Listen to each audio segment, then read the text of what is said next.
Бала саудасы Бостандық ауданында кешкі 7-лерде белгіленіпті. Бұл хабарламаны Ішкі істер департаменті жедел тексеріп, бала сатушыдан 180 мың теңге тәркіленіп алынды.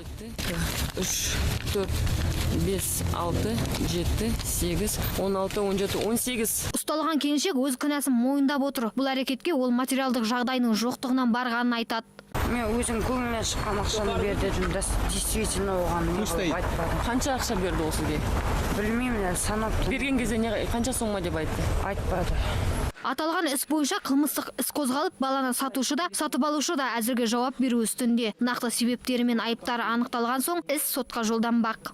Жаңа қылмыстық кодекстің 135-ші баптың нормаларына сәйкес, ол келіншекке 5 жылдан 15 жылға дейін бас бостандығынан айыру мерзімі көзделіп отыр. Айта кету керек, бұған дейін де Қарағанды облысында бала саудасы тіркелген болатын. Ал Алматы қаласы Ішкі істер департаменті қызметкерлерінің айтуынша, саудаға түскен сәби қазір медициналық тексеруден өтіп жатыр. Денсаулығы қалыпты деп табылса, оны балалар үйіне тапсыруы мүмкін. Ақбота Мұсабекқызы, Сержан Жиренбаев, Казахньюс, Алматы.